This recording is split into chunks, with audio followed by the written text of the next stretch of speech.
Hey guys, and welcome back to this channel. In this video, I'll be showing you guys what the Star Wolf does in Grow a Garden.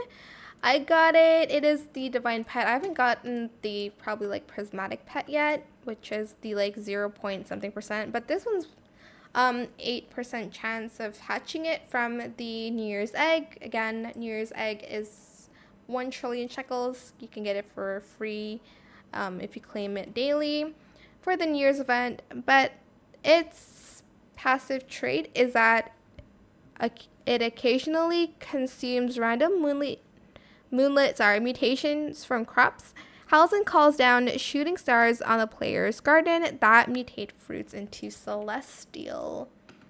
So it basically just summons like shooting stars and as like the celestial mutation. Sorry, I like thought really hard on that, but anyways, that is it for this video. I hope it was helpful for you guys. Don't forget to like, comment, share, and also subscribe to this channel if you haven't done that already.